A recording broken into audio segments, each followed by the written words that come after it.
Lesson 3. Aims and Objects of the UNIA. Number 1. To establish a universal confraternity among the race. We mean by this that there must be a linking up of fraternal relationships with all members of the Negro race to the exclusion of none. Every Negro in the world must be a part of the confraternity. Every Negro interest must come first in all things of humanity. Not until you have served every Negro in the world should you seek to be kind to others. Charity begins at home. The home of the Negro race is all over the world. You must attend to them first before you think of others. If you have a shilling or 25 cents to give away to charity, before you give it to another charity, see that all other Negro charities are first attended to. So long as there is a need in your race, attend to it first and always. Never deny help to your own race. This is the meaning of confraternity, one for all and all for one. Never depart from this. 2. To pump the spirit of pride and love. It must be the mission of all Negroes to have pride in their race, to think of the race in the highest terms of human living, to think that God made the race perfect, that there is no one better than you, that you have all the elements of human perfection, and as such, you must love yourself. Love yourself better than anybody else. All beauty is in you and not outside of you. God made you beautiful. Confine your affection to your own race, and God will bless you, and men will honor you. Never be unkind to your race. Never curse your race. If anything is being done that is wrong by a member of your race, try to put him right. Don't condemn him without hearing him. Give him a chance to do what is right before you denounce him. If he provokes you, try to put up with his ignorance and persuade him to be kind, good, and gentle. 3. To reclaim the fallen. Whenever a member of your race is down, pick him up. Whenever he wants genuine help and you can help, do so. Never leave him stranded and friendless. If you cannot help him yourself, send someone of the race who can help him. Put an arm of protection around him and keep him from going wrong and feeling absolutely friendless. 4. To administer and assist the needy. Let it be your highest purpose in life to assist the needy members of your race. Use all your influence in your country, state, and town to help the needy elements of your race. Seek government help for them. Seek philanthropic help for them. Seek help anywhere you can find it so that they may improve their condition. 5. To assist in civilizing the backward tribes of Africa. Africa is the motherland of all Negroes. All Negroes were taken from Africa against their will and forced into slavery. Africa is the natural home of the race. One day, all Negroes hope to look to Africa as the land of their vine and fig tree. Therefore, it is a necessary to help the tribes that live in Africa to advance to the highest state of civilization. The white man is not conscientiously doing it, although he professes to do so. This is only his method of deceiving the world.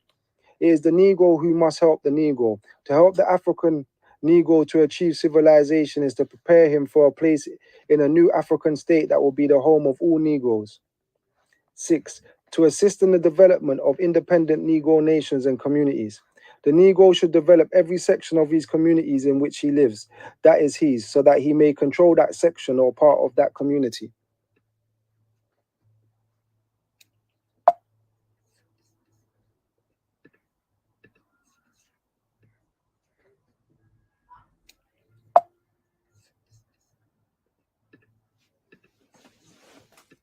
Is applicable only to foreign countries such as Europe, Asia, and South America, where the Negro may live in large numbers and have no contact with the government. 8. To promote a conscientious spiritual worship amongst the native tribes of Africa. Considering that there are so many different religious thoughts, the Negro should be brought under the influence of one system of religion and belief in one God. An honest effort should be made to instruct him in his particular desire and not to exploit him by teaching him different religions. There is to be no speculative ideas behind his religion. 9. To establish universities, college, academies, and schools for the racial education and culture of the people. This means that we are not to become satisfied with the educational system of the white man, which has been devised by him for his own purpose to lead others to obedience to his system. The Negro must have an educational system of his own, based upon the history and traditions of his race. Therefore, the textbooks must be different than the white man's textbooks. The white man's books laud him and outrage the Negro. In such textbooks, the Negro should substitute all that is bad affecting him for what is good relating to him. Therefore, the Negro should not be satisfied with a college or university education from white schools. He should add to his schooling by going to his own schools and universities where possible, or read such textbooks that have been adopted by his schools and colleges. These books should glorify the Negro, just as the white man system glorifies the white man. 10. To conduct a worldwide commercial and industrial intercourse for the good of the people. The economic life of the Negro is important. He lives by eating, wearing clothes, and living in a home. These are essential to get things he must work either with his hands or his brain. The economic system lays down the fact that commerce and industries are the feeding factors in the economic life. Hence, it is absolutely necessary that the Negro builds an economic structure sufficiently strong enough to feed the arteries of his existence. Therefore, the Negro should indulge in every kind of business that is necessary to earn profit, because it is by profit that he will be able to attain life's necessities for himself and his race. 11. To work for better conditions in all Negro communities. There should be a senseless effort among Negroes everywhere to improve their conditions in every department of life and make their communities so prosperous as to compel the respect of their neighbors. No stone should be left unturned to advance from one stage of development and progress to another. There is always work to do in this respect. Application. All the funds of the UNIA are supposed to be directed in these channels. The funds of the UNIA must be used for the race and only the race. These funds belong to no one individual or group of individuals. They are held in trust for the race. All the profit made from investments in different companies that it controls must ultimately be used for the good and welfare of the Negro race at large. UNIA property will be held in trust for the Negro race. Its wealth will be held in trust for the Negro race for serving generations yet unborn. The UNIA shall go on eternally, with one generation handing it down to the next. No one person or persons can claim such wealth because it is for the race in its perpetual existence. Stress this everywhere you go, so that people may know that what they contribute to the UNIA is not lost to them.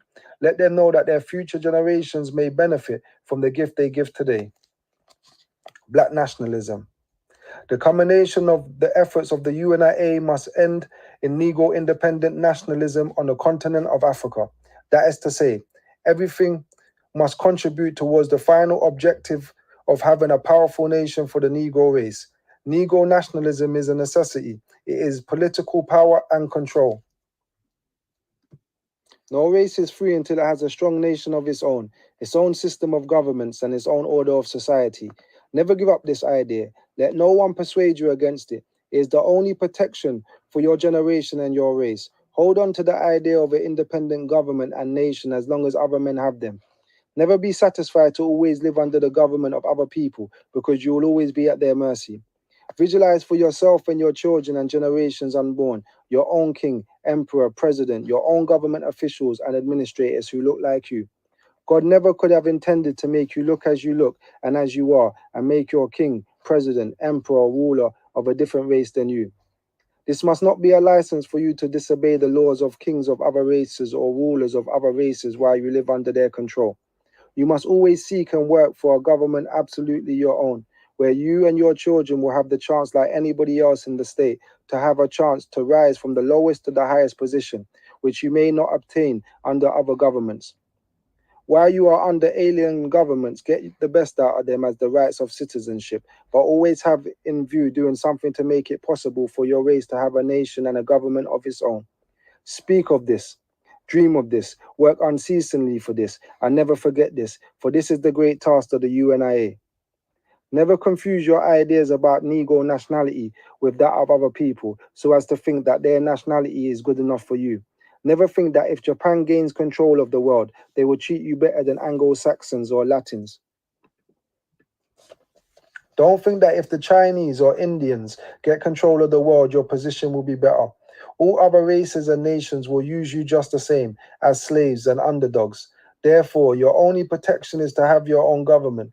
Don't encourage Negroes to join Japanese, Chinese, Indians, or any other movements with the hope of getting greater freedom. They will never get it, because all people want all things for themselves. Explain this thoroughly and sufficiently so as to discourage ignorant Negroes from thinking otherwise.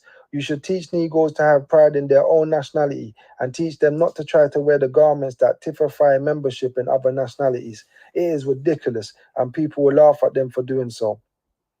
Teach Negroes to look for honor in their own race and from their own nation, and to serve their own race and nation to get such honors. Any honors they can get from any other race for serving that race, they can get from their own for serving their race. Therefore, don't waste time in that. You can have your own king, emperor, pope, duke, your own everything. Therefore, don't bow down to other races for recognition. When you have honored your own men and women, recognize that honor before the whole world to let them know you have honored your own. If the world laugh at those you have honored, ask them if they want you to laugh at those they honored. What is good for the goose is good for the gander. If they laugh, laugh at them. A white king has no more right to drive in a golden coach than your king and sovereign. Their pope has no more right to put on sacred robes than your pope.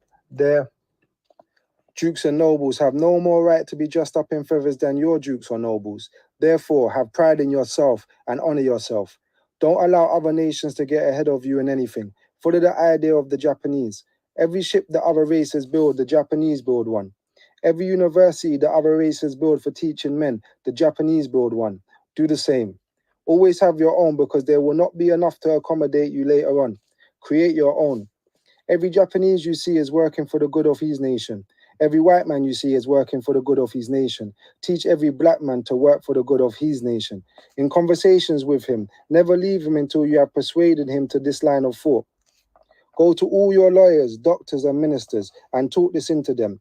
Argue with them until they prescribe confession. Go back again and again and talk until you get your man and let him work for a nation.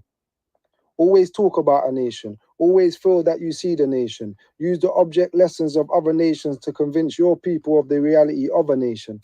The sovereign of a people is in the nation. It is the result of people forming a society of their own to govern themselves and to achieve their ends. People with different outlooks and of different races never join together except they are subdued. They always find independent expressions in action. The highest expression of this independence is in the sovereignty of a nation. The flag of a nation is the emblem that signifies the existence of a nation. Have your flag. It is the red, the black, and the green. Be proud of it. It is the emblem of yours race. When other nations exhibit theirs, exhibit yours. Make songs about your nation and sing them. Write poetry about your nation and read it. Recite it. Glorify your nation in music and songs. Don't sing the songs of other races. Don't recite the inspirational poems of other races. Sing and recite your own. Everything that inspires other races, turn into your own tune and fit it to suit your own inspiration and idealisms. See only yourself in everything. Make your nation the highest expression of human idealism, then live up to it.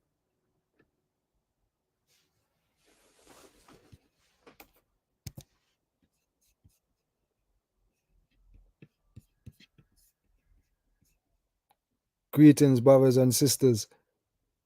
That was the chapter on aims and objects of the UNIA.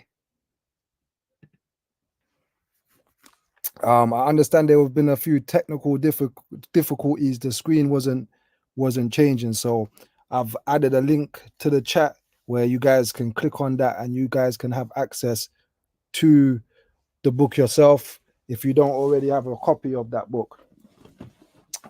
So we're going to be discussing what we've just read. Brother Reese first, you're welcome to unmute yourself at this point. Yeah, great Garvey Day, brothers and sisters.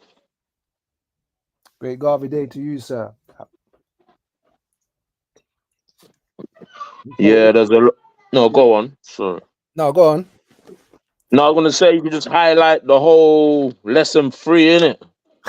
There's nothing really standing out there. It's like, yeah, you can highlight the whole. How many pages? 4, 5, 6 pages. There's a lot. Everything there's to be done. Yes, sir. But a few ones that stuck out to me was, don't think that if the Chinese or Indians get in control of the world, your position will better. All other races and nations will use you just the same as slaves and underdogs. Yes, That's sir. just hey. We're not looking for the lesser of any evils here, innit? Yeah. It's yeah, power, control, domination is what we're seeking. It And goes this can it goes on to say, therefore, your only protection is to have your own government. Don't encourage absolutely, people to join the Japanese, Chinese, Indian, or any other movement with the hope of getting greater freedom. They'll never get it, because all people want all things for themselves. And that, even when we look around the world today, you have people, rightly so, they're sympathetic with other things that are taking place in the world. Do you know what I mean? A lot is going on right now. But we have to be very careful on what we join. And the greatest thing for us to join or create is a nation of our own. absolutely self-preservation. We see we have the elder Baraka on the call as well. Great Garvey Day to you, sir. Great Great Garvey Garvey Day Day, sir. to all of you, brothers and sisters, if there are some in attendance. This is a great and wonderful day. We just celebrated yesterday, um, and we celebrated the day before. I've been celebrating Garveyism for over 40 years. I ain't missed a day. And so it's another great Garvey Day today, and it'll be a great Garvey Day tomorrow. Yes. So, and when I'm no longer here, there will still be great Garvey days, because you brothers here and sisters here will continue to keep Garveyism alive, because the answer to the question of how do we survive, how do we regain control as the original inhabitants of this earth? How do we, the founders of the first civilizations on this earth, who gave art, science, literature, music, mathematics, the study of the heavenly constellations, all of that which the world benefits from today, was given to them by us. And we must restore the ancient glory that our people once had by following the black print of Garveyism. There is no other way. We cannot figure out another way. If there had been another way, it would have already come to us. But the Honorable Marcus Garvey laid down his philosophy, his program that will endure for thousands of years. So you who have connected to Garveyism, connected to the Universal Negro Improvement Association and African Communities League, who have connected to the philosophy and opinions of the Honorable Marcus Garvey and his teachings, you are blessed. Now you must take this message to the rest of the world, unadulterated. Don't touch the words, don't change the language. Tell it like told it, because he knew best. It was born out of his experiences. The UNIA was born in the fires of war, World War One. It was born out of the pain and the misery of our people, because there was a question that had to be asked. How do these great people live on this earth and yet have no army, have no navy, have no kings, have no queens, have no presidents? It was born at a time when the rest of the world had their kings, had their presidents, had their kingdoms, had their armies, had their navies, had their ambassadors and men and women of big affairs, and we didn't have any. And so we have something today, but we must be grateful to the Alma Marcus Garvey for the little bit that we have. But we want more. And we're never going to give up until we have all that is due to us, all that rightfully belongs to us. And so, thank you, brothers, for your work. And thank you for that great job you did when you went to London and you went to the properties of the UNIA and the residents of the former residents of the Alma Marcus Garvey, and you gave some beautiful images, and I cherish them very much. And thank you for, again, continuing the great work of Garveyism. And I need to also say congratulations. Congratulations are in order. Europe now has a High Commissioner General. Is that right? Yes, sir. Then Yes, sir. congratulations. Thank you. Thanks. I'm pleased to be here. Please proceed. Okay, we have our President General also on the call. I muted him for a second because they was getting some feedback when the elder was talking. You can unmute yourself now, Mr. President. Okay, no feedback now. No, we're good. I think it was because two mics on at the same time. Okay. Okay, yeah, well, greetings, great Garvey Day to one and all. Greetings in all the universal languages of blackness. As always, Hotep, Etisain, Tenda Mwari, Habar Ghani, what's up? And yeah, it's always an honor to be on the program. I appreciate you all hosting this every week. And it was an honor to hear my beloved mentor and teacher, the Honorable Shaka Barak, president of the Marcus Garvey Institute. Come on, he taught me everything I know when it comes to Garveyism, but he didn't teach me everything he knows. So I'm always learning and always appreciating his wisdom. And he is the one who knows that he knows the philosophy of Mr. Garvey, because he was taught directly by one of Mr. Garvey's about the number one student of the course of African philosophy with the first class, the Honorable Charles L. James. So, and he's the only student that we know that graduated from the School of African Philosophy that's taught directly by Mr. James, who was taught directly by Mr. Garvey. So his teachings and words are, pure unadulterated Garveyism. And it's always a pleasure to listen. And I thank you all for the lesson. I particularly like that part at the end. Thank you, my brother. Just wanted to thank you.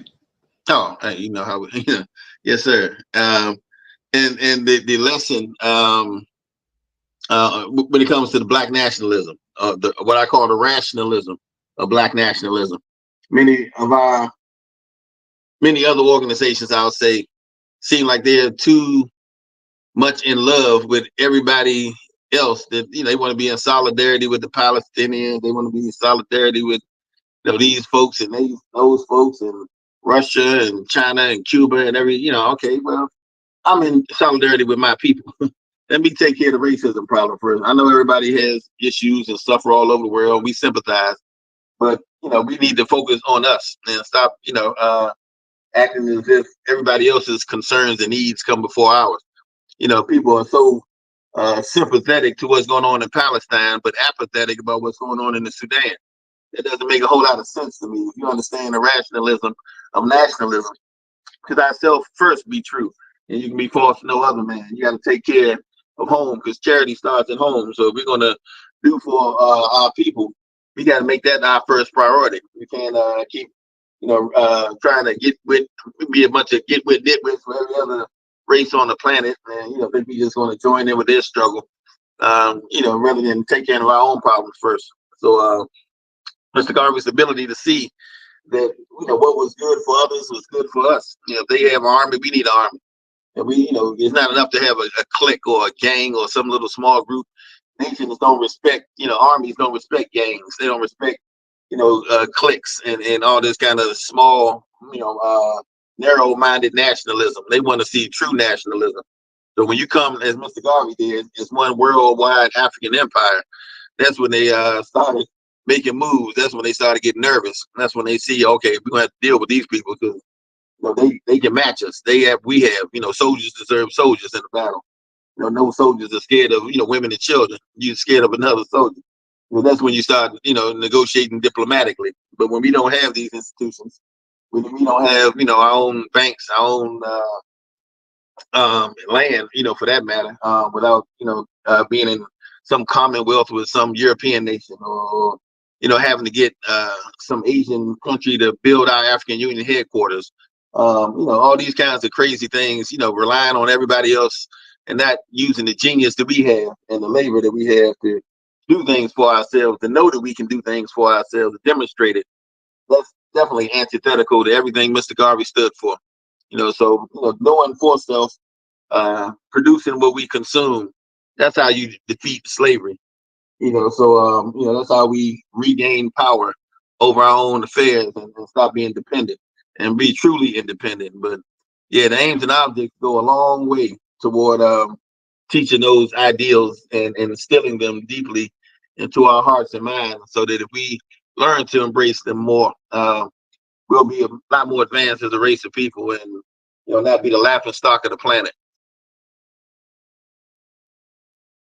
Yes, sir. Yes, sir. And this chapter breaks down that is some people will say that this is outdated, but this is right on time. There's so much things in this chapter that are so relevant today. That Garveyism is throughout the generations, is throughout time, it's eternal. The spirit of Garveyism is for eternity.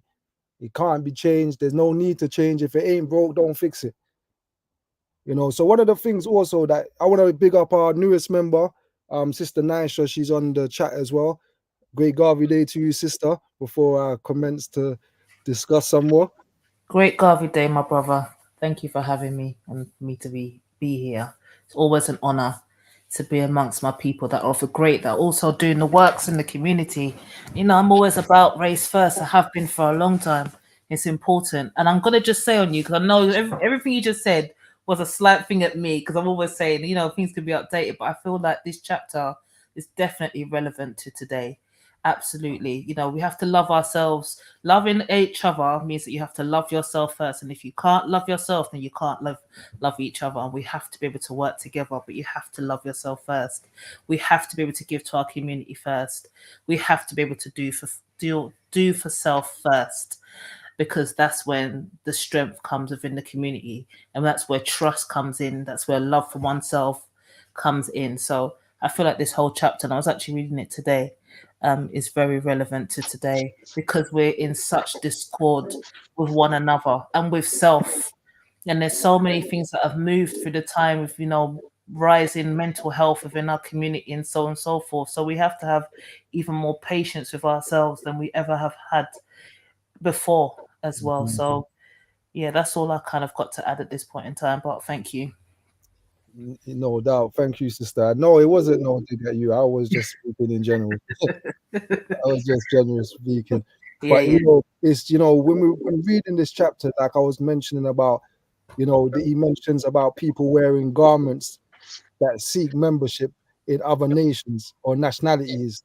It's ridiculous, and people will laugh at you. And I find that as a people, that whenever we take on something, we take on the culture of that thing too.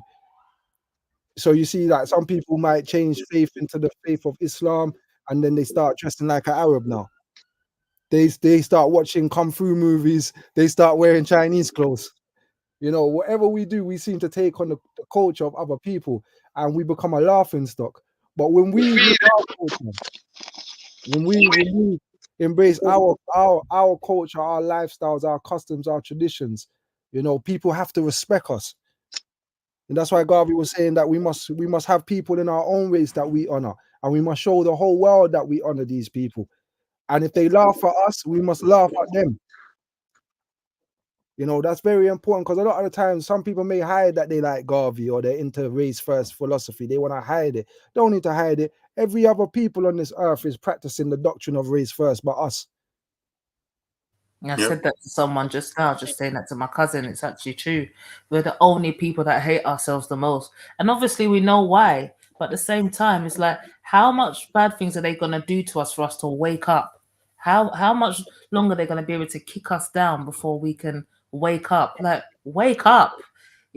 Go back to original, go back to knowing that we had kingdoms and queendoms before they started to remove us from Africa. Know the strength that we have in our people. And I'm going to say this as well, sorry to interrupt, but we have to remember that we're the majority on this planet. Can you imagine if we all woke up at the same time and left the clothing to one place and embraced ourselves as who we are? Can you imagine? That's what we need to get to. That's where the power is. Yeah. Once we start to do that, we will start to display power, and then we will start to get real power, because ultimately power is the only thing that people respect in this world. Yeah. You all have said something very powerful that I'd like to respond to with a statement that was shared with me by my teacher, the Honorable Charles L. James. And it was that first unto thyself be true. Then, as night follows day, thou cannot be false to any man. I'll repeat. First unto thyself be true. Then, as night follows day, thou cannot be false to any other man or woman. Now, we have to be true to ourselves first. It is not easy to be true to yourself, to be honest with yourself, to be truthful to yourself, to not lie to yourself, to not try to deceive yourself, to come to grips with who you really are, to accept what it is that you are doing to yourself that is oftentimes harmful to yourself. Yeah. If you can't be truthful to yourself, if you can't be honest with yourself, if you lie to yourself, if you try to deceive yourself, what will you do to your fellow man or your fellow woman or your fellow man or fellow woman if you're not honest with yourself?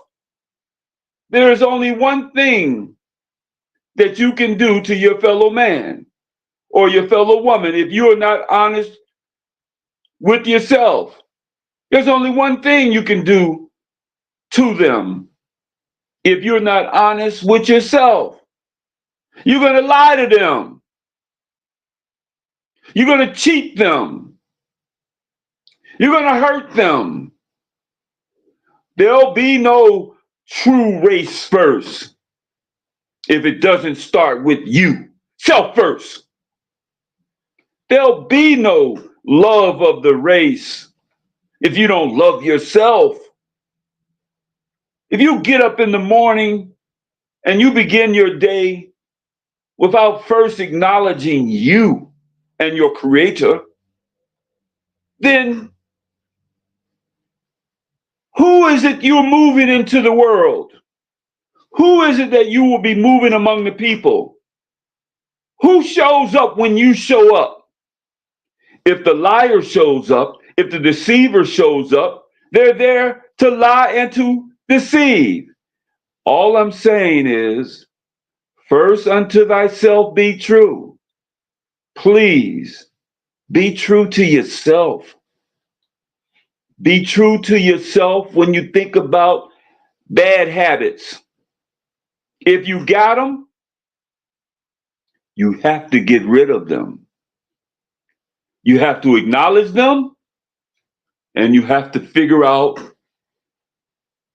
how to change, how to improve. Universal Negro, improve. Improvement improves people, improves oneself, improves those who need help, improves the race. And who do we start with? Self. Self. We improve our minds, we study, we read, we learn, we become students of universal intelligence. Health, in the famous essay by the Honorable Marcus Garvey on character. And this is essentially about character. My character, your character, those who will serve the people's character. He says, if you lose your wealth, you have lost nothing. If you lose your health, you have lost something. But if you lose your character, you have lost everything. So, my brothers and my sisters, from what I heard you all say, it became incumbent upon me to share these words that were shared with me. I think my teacher wanted me to be strong in every area of my life. And so we all have to get stronger by first realizing what our weaknesses may be and then get rid of them. Strengthen ourselves physically, strengthen ourselves emotionally, strengthen ourselves, yes, financially, strengthen our families, our family ties. As a matter of fact, let me give you an assignment, if I might, and then we'll certainly get back on course. But I owe it to you to share the best thoughts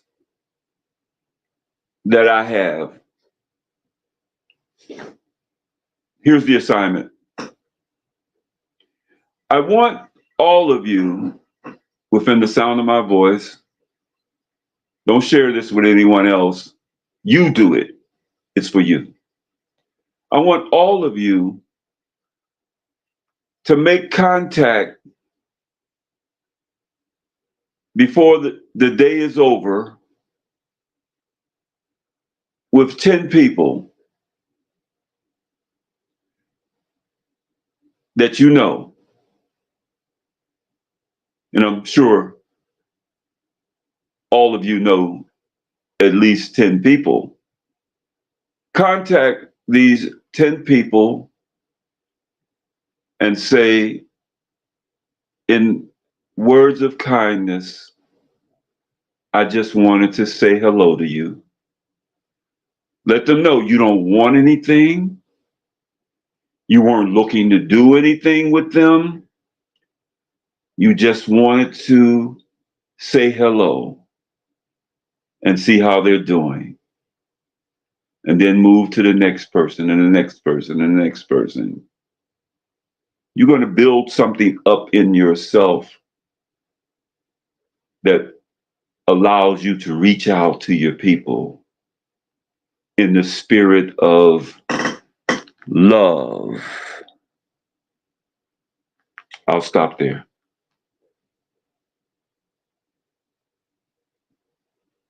Yeah, thank you, Brother Shaka, for that.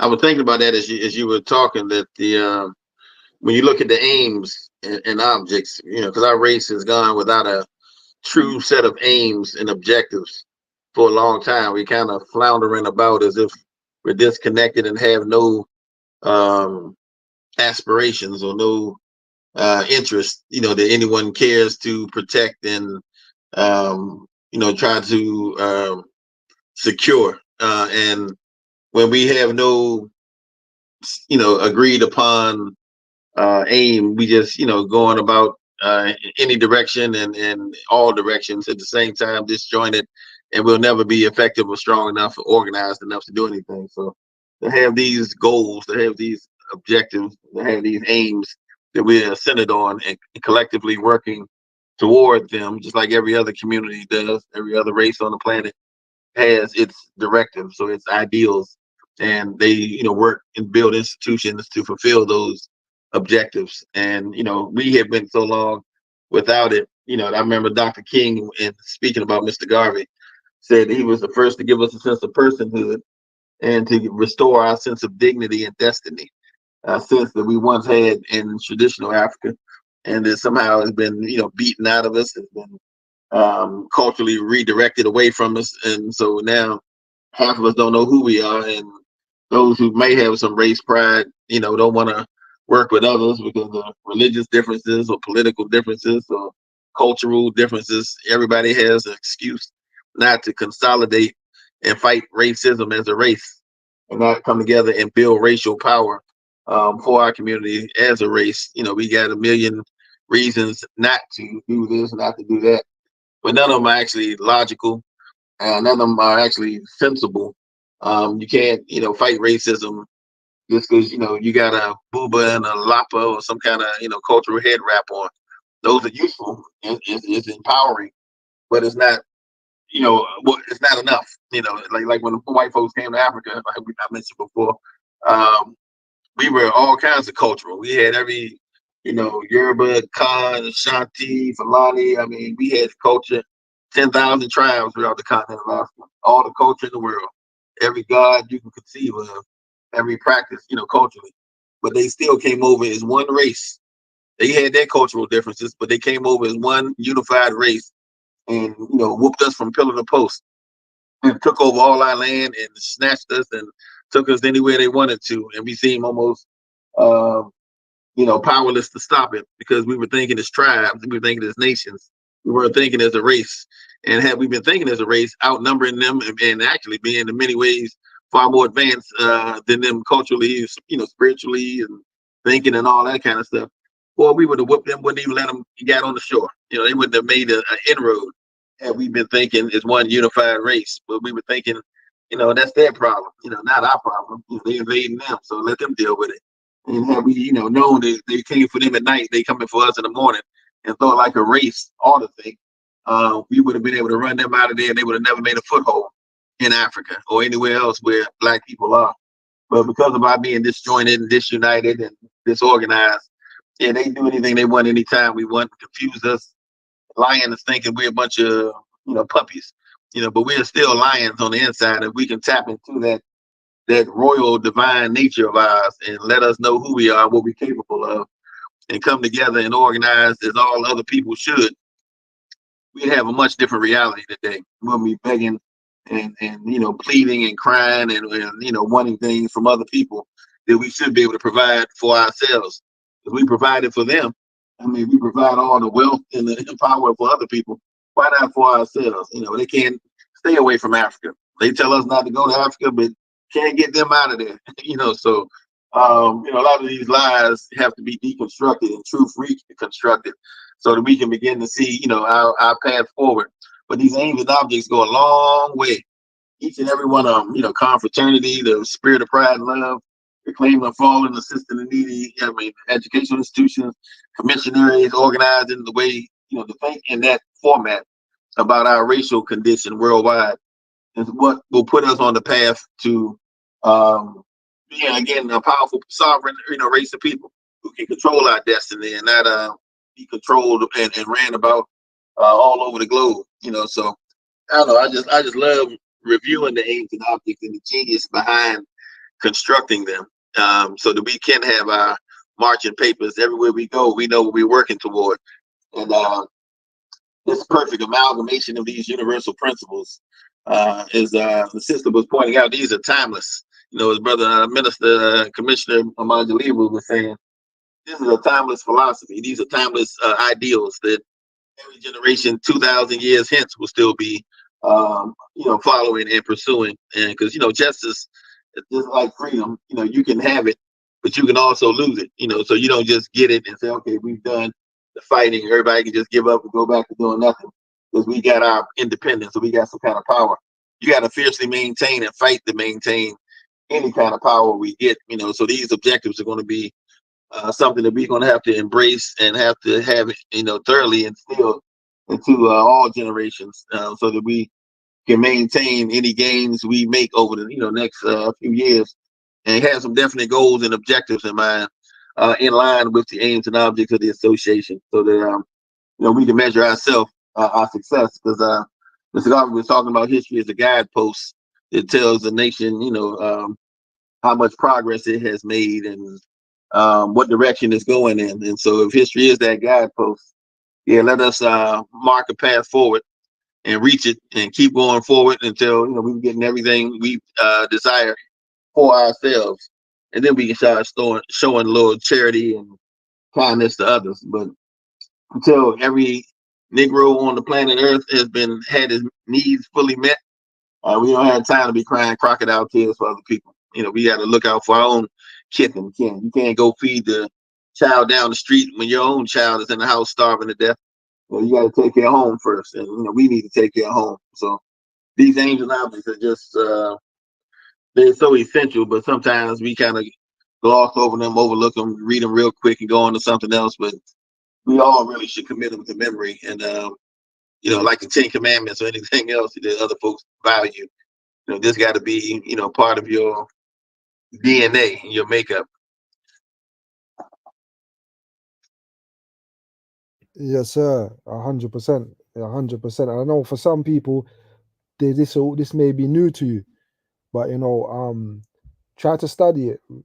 This book here is a book that you guys should be reading anyway with us. But try to look into this. Each and every point deserves its own its own lecture or podcast. Because I'm even looking at one now based on what the elder was saying. I don't know what happened, but he dropped off. But there's number 3 says to reclaim the fallen. Whenever a member of your race is down, pick him up. Whenever he wants genuine help and you can help him, do so. Never leave him stranded. Never leave him stranded and friendless. And that when I think about that, that's a real deep thing, to want to help our brothers and sisters and never leave them stranded or friendless. Because a lot of the time we feel friendless and we are stranded, and a lot of the time, a lot of people end up with self-hatred because a lot of the people that is affecting us are people that look like us. We haven't even got to who's making them do what they're doing. We just caught up in, the physical. Oh, this person is black and they're treating me bad, or this person stole from me as a black person, or whatever. But there's a bigger issue here. But we must try to help as much people as we can from they're genuine about their help. As Garveyites, we must help them. Yeah. Oh yeah. Yeah. You're absolutely right with that. And people don't normally sacrifice for anyone who they don't think will sacrifice for them. People don't want to give, and they think when I'm in need, what they gonna do? They're not gonna give me nothing. So I mean, what's the point? But if we are showing some love for members of our race, like Brother Shaka was saying, just calling people and saying, "Hey, man, how you doing?" and actually caring about the answer, not just, "Hey, how you doing? Good. How you doing? Good." That's not enough. We need to actually know seriously. How are you doing? How's the family? How's your health? What's going on? And people know you genuinely care and they feel it. Yeah, then they're a little more willing to give and sacrifice and do certain things because they know to be reciprocated. But if we all, minding, our business, and your problem is your problem, and I don't care nothing about it, and that kind of thing. Yeah, that's a recipe for disaster and for disunity, which allows the united enemy of ours to come together and just have its way with us. But the more we exercise some pure, genuine love, I mean, there can be all kinds of random acts of kindness and love to be shown in many different formats. But once we know that we care, then yeah, it's a lot more we can hope and expect, from our brothers and sisters to happen, because they know it's a movement for improvement out here, really trying to do our best to help everyone to be their best and to work together for a common good. So the UNIA is the mother of all those such nationalistic organizations. So we signed to restore that position as the premier movement for improvement that can unify our race globally. And you'd be surprised what kind of power we have, what kind of genius we have amongst the race all over the globe that coming together. Mr. Garvey showed that back in the 20s that there may have been only a few black captains in the world. There may have been only a few black engineers that could build bridges and roads and certain other institutions. But he got every last one of them he could find.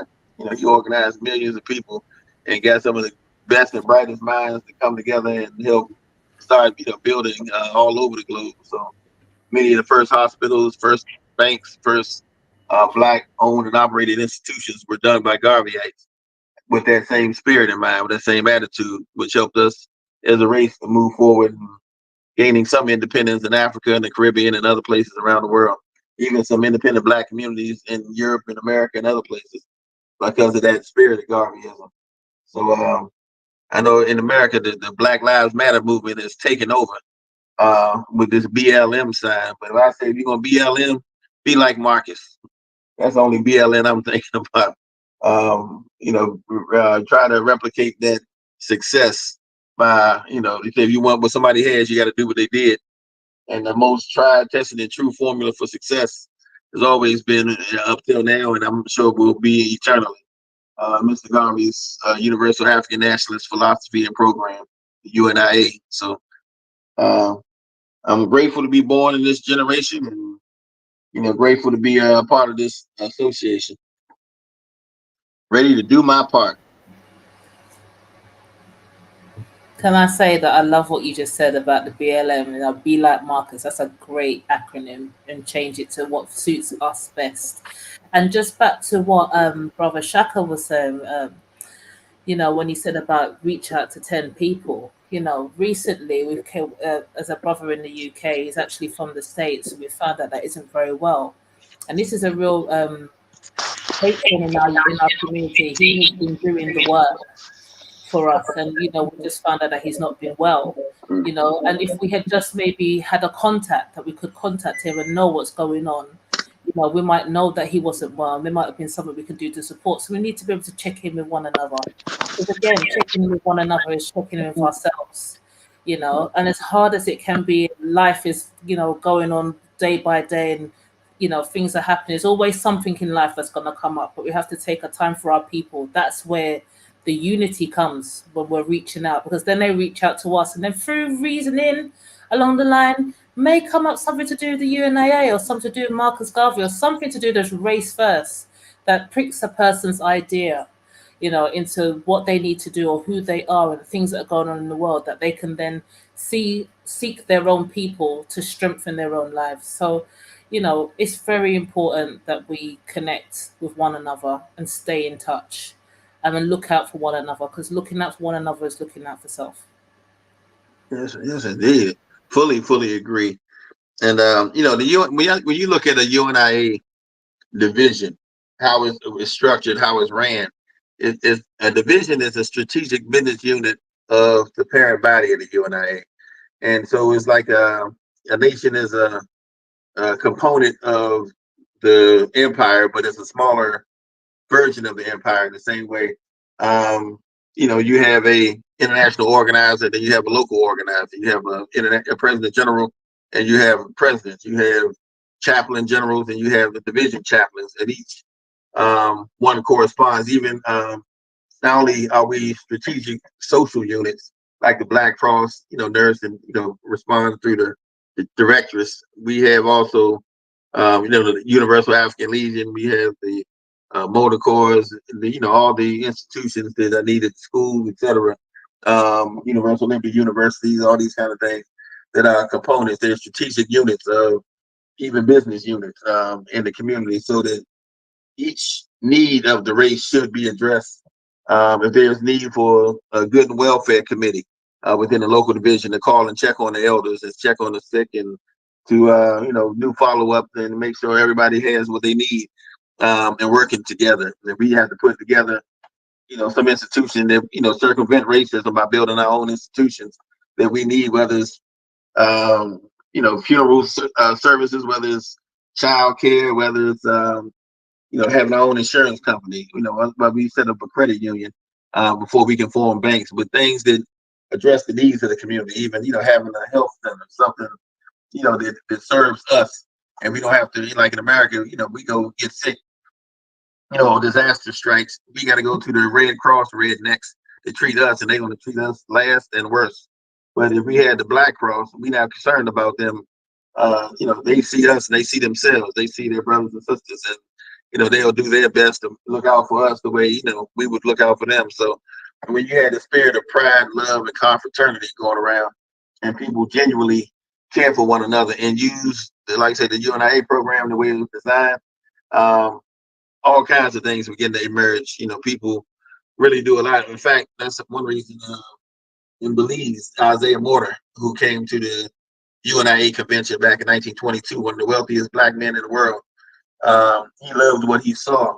And, he was so inspired by the work that was being done, the ships and the factories and hotels and universities and all these things that were being built before us, that he decided he was going to bequeath 2/3 of his estate, which included hundreds of miles of land, to the UNIA, and including other, all kind of great wealth.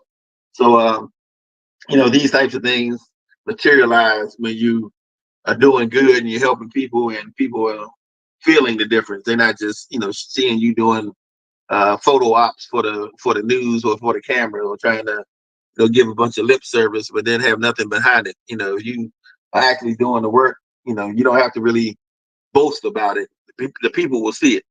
The same way they say that a sharp sword never has to proclaim its sharpness, but he who falls upon the blade will become as great as advocate. Same way, if we doing the work will speak for itself. People will come to you. You only have to go looking for them.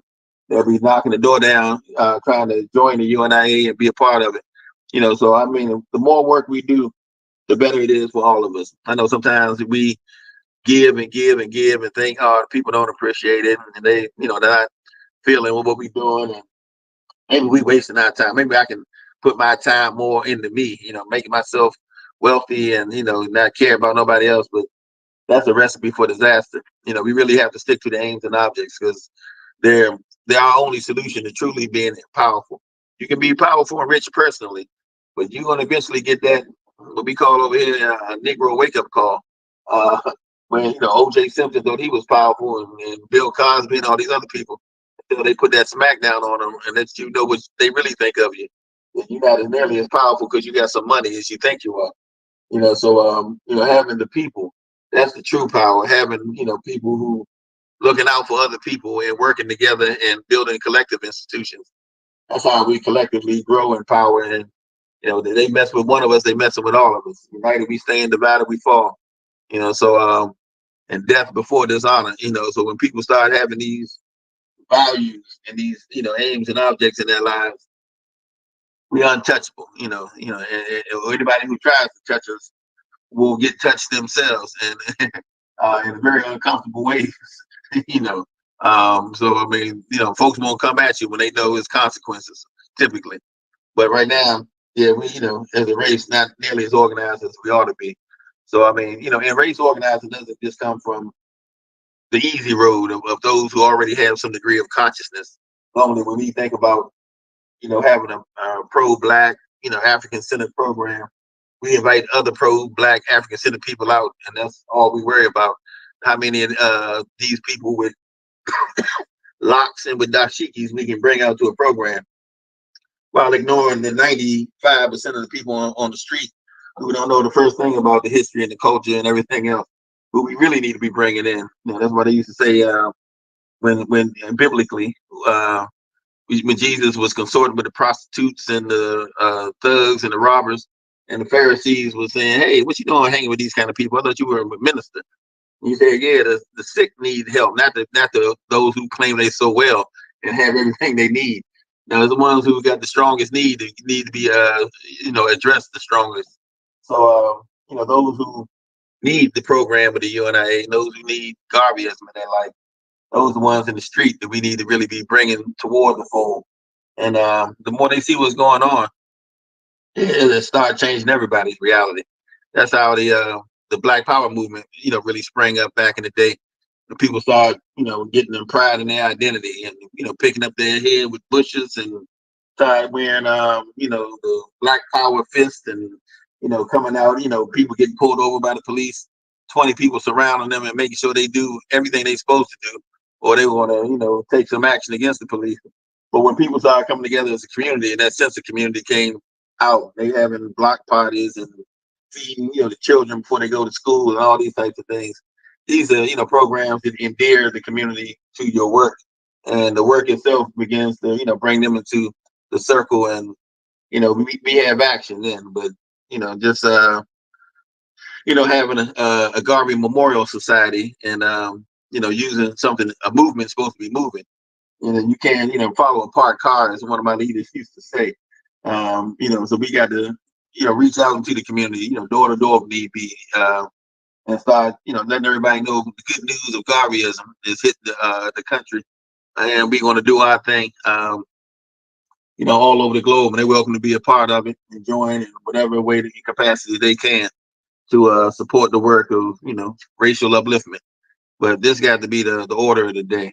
If we really want to have a true application of the aims and objects, and put all these lessons we learn into effect. Yeah, we got to hit the streets with it.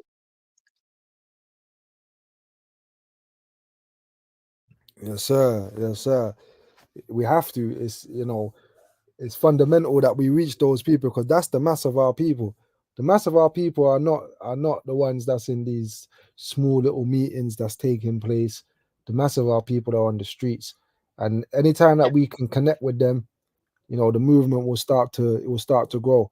And that's one of the things when I look at the UNIA ACL in its heydays, as I like to say, it would, the second resurrection will happen very soon. But when we look at them, we saw everybody in the movement. Grandmas, we spoke about it last week. Whole families came, churches came to the movement. It included everybody, the whole race. It was inclusive of everybody in the race. Everybody needs to be a part of the government. Nobody needs to be left out, unless they've proven to be traitors or whatever. But this is for everybody. It's not just for me. It's not just for the President General and the cool or Brother Ray's First or Sister Nice. It's for everybody, and it will benefit everybody. This is why when you look at the chapter when it was talking about property in the UNIA, it will say it will be held in trust, so that the future generations will benefit from whatever we do today. It's not something that is owned by an individual or individuals. It's something that's owned by the race, for the race. It's not for anybody to claim. You know what I'm saying? It's for everybody. And that's why it was very important. A lot of people, when they bought shares into the Black Star Line, they were very proud of the shares that they bought. They used to frame them, put them on their wall. Do you know what I'm saying? It was a that they felt like they're doing something, they're part of something. And I think that we as a people, we're naturally like that. We want to be a part of something, but we haven't had nothing that we can be a part of that's going to benefit us for a long time.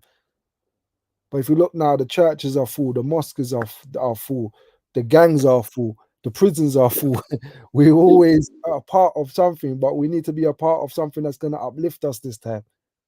The last time was in the 1920s, but everything, history repeats itself, brothers and sisters. There will be a second resurrection of the UNIA where we will have planes with the Black Star Airline. Well, we had planes before, the Black Eagle Flying Corps. Yeah, that's correct. That's 100%. And what was with the Tusky ones as well. You know what I mean? But we're working towards some great things, brothers and sisters. You know what I mean? And everybody needs to be a part of it. Yeah, we did. Part of everybody being a part. When you go into the community, even if they're not actively coming to meetings, when they, just like you talking about, the badge of honor of having shares in the Black Star Line, knowing you're helping a community that is you're a part of, that your brothers, sisters, cousins, uncles, and everybody, are in this organization and movement, and collectively the movement is putting these institutions together. Not only do you benefit by knowing that you participated, but that's a share of a corporation that you can actually profit from. So that can actually be lucrative to buy shares in a business that is owned by us, particularly when you patronize that business, whether it be a shipping line, or whether it be a gas station, or whether it be some other institution, grocery store. If you got to eat, and you all live in a certain area, you got 10, 20,000 people of African descent living in one region, why not own a grocery store? Why not own something that everybody's going to need anyway, and benefit from it? So every time you pay for, you might not only get discounts at the store that's owned by the Universal Grocery Store, owned by the UNIA as a member, but you'll also get the benefit from that dividend that's coming back to you And then when money recycles, because you have all these businesses together, if I were to get money as a black man and I give it to my black barber, and my barber then goes to the black grocery store, and the black grocery goes to the black builder to fix his home up, and the black builder comes and comes back, gives it to whatever black clinic, or this money starts to recycle, and collectively we get wealthier and wealthier because money is not leaving the neighborhood, it's not leaving the race. By having all the people in there, you can be more successful. By leaving people out and thinking, oh, they not important, they ain't trying to hear what we saying. Well, how would you know unless you go out there and talk to them? And some of them are looking for leadership, looking for guidance and direction. And if we can provide that, and logically, teach them certain things, particularly the youth. The youth are really the easiest in the world to get. We just don't know how to get them sometimes. But I remember when I was young, they had so many people who were hungry to get us involved in things. I talked before. I think I spoke with Commissioner Majaliwa before about there's one when I was in high school. It was a church up the street. There was once a huge church, but they started losing a lot of members. So what they did was came to our school and offered a pizza party. They said all you can eat pizza, and everybody went crazy. Almost every person in the school I knew came out to that church and packed it to capacity. And then they said, okay, well, glad y'all here, but it's not just a pizza party. We're going to talk to you about Jesus for 2 hours. So they had this church service, and they preached, did the best they could. And after 2 hours, all the pizza started arriving. They said, okay, as long as you were here from the beginning to the end, we did our part. You gonna do, you did your part. We can do our part. So they started, feeding the people. But along the way, they got about 100 out of, maybe 1,500 people that came there. They got 100 to actually join the church and get saved and become a part of it, and that was acceptable. And same way we might not want to do pizza, we might want to do something else, but block party in the community, some kind of thing. Had a red, black, and green. Had some red, black, and green Black Cross nursing tents. Teach people about how to make tonics and how to grow food in their own garden. How to do the basic essential things we used to do. Over here in America, Black women love going to the Chinese to get their nails done, going to the Chinese to get their hair, products and all these things, as if we can, do for ourselves and do our own hair, do our own nails. We so dependent on them, mama son for, food, and, like we can't cook our own rice and noodles. Like we can't do some basic things for ourselves anymore. That we just got to rely on them. I even remember one girl one time called her mama by her first name, Renee, and called the little Chinese woman in the store Mama San. Really, which Mama San, by the way, is really a term to me is the mother who was the head of the den mother of a house of ill repute, or prostitution house. So basically, she was the pimp. And every time I see these little black kids go to these places talking about Mama San, Mama San, it's really despicable, disgusting, and I'm like, I don't understand it. But anyway, but yeah, we really need a real change in mentality, and all the way we're going to get it is to have enough people approach those who we wouldn't ordinarily approach in order to get the most good out of the message. You got to really have a groundswell of support. One or two people with voices in the wilderness, it's not going to be as effective as having the people understand by their involvement into whatever you're doing in the community. So yeah, it's a real hands-on thing we got to do. Really, organization is person to person. Bring people to your level without calling them the devil. Certain fundamentals we got to know when we're reaching people. In order to be more effective and communicate.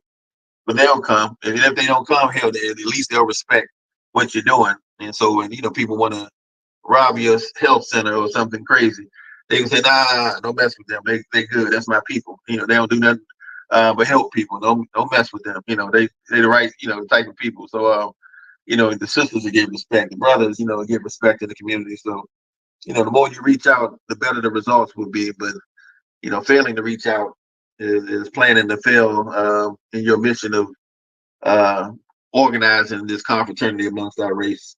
So Yeah, it's important. I mean, there's a lot of other institutions. I remember people asked a question before about Kwanzaa, and that isn't that all we need? I'm like, nah, Kwanzaa's it's nice, it's cute, but I mean, hell, one of the principles should be love. You know, we talking about promoting the spirit of pride and love for the Garveyism, but you know, we got faith and self-determination. All those are great, but in Africa, we had 42 principles. You know, why we even stopping at 7? You know, so I mean, we need to think more universal in our approach to our problems. You know, like I say, culture is important. I got the most cultural name in the world. More about Daruba Kamal. I mean, I'm culture man. You know, I'm studying all kinds of ancient Kemetic and West African spiritual systems and the whole nine. But it's definitely empowering and useful morally and all these things. But as a program for our upliftment, it's not enough. We really need a program that's targeting our race that's been targeted by these oppressive thinking individuals, and not just Europeans. We're talking about these uh, Asian contagions too, and some of these Arabs are like exploiting us all over the world, even in our own communities. So I mean, every community outside of our community is not our friend. They're once we get empowered and strong enough to deal with them, yeah, then we can have a certain understanding and relationship. But let's stop running to them for running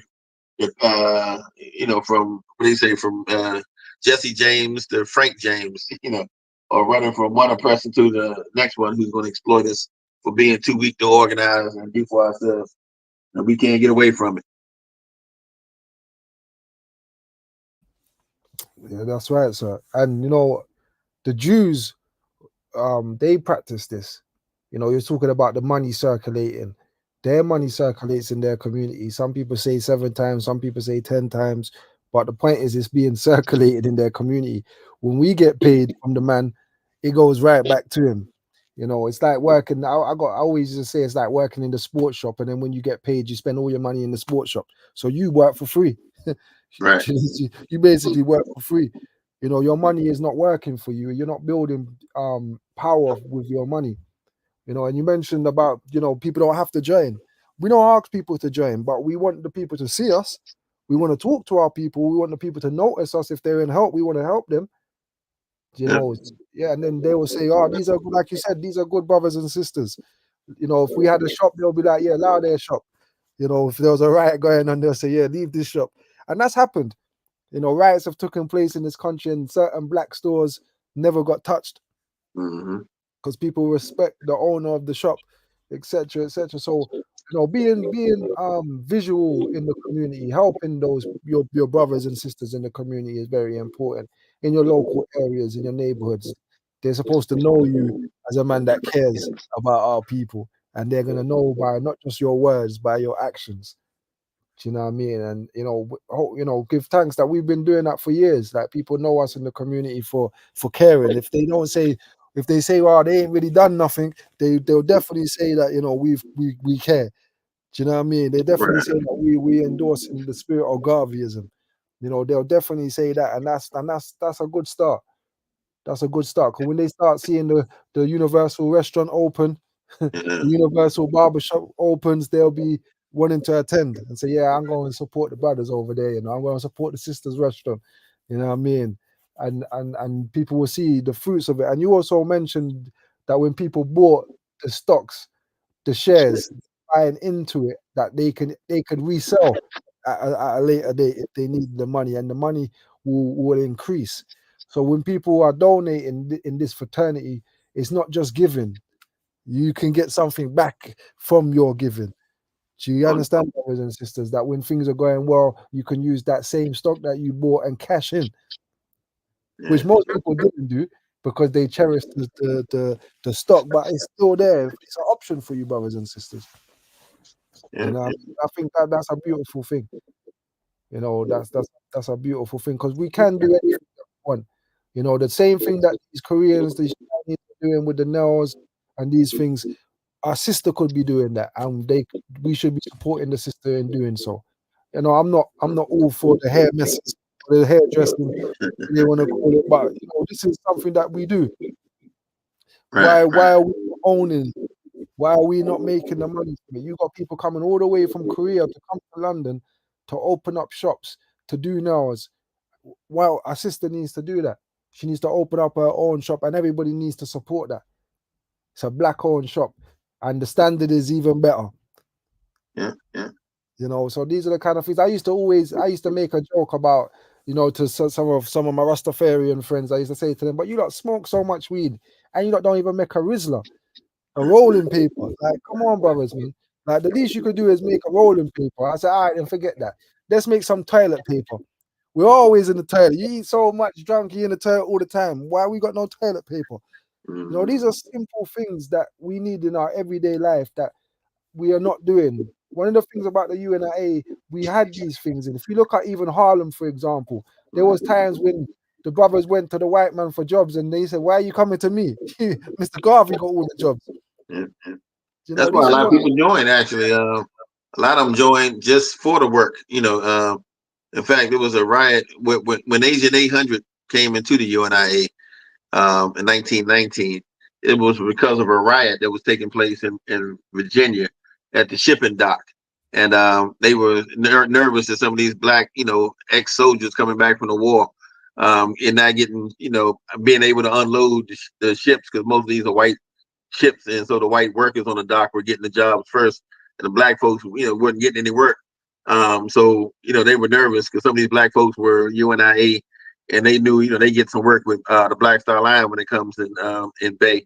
So you know, they were, you know, trying to infiltrate the UNIA by sending him down into that mix. But um, you know, stating all that to say, yeah, the a lot of people joined just because of the opportunities to work at the grocery store, to work at the hotel, or to work here and there, or to get free, you know, training and business management, and you know, possibly go to Africa and, you know, set up industry there. But you know, the industry of a nation is not just for its financial benefit, but it's also for its national security or international security benefits.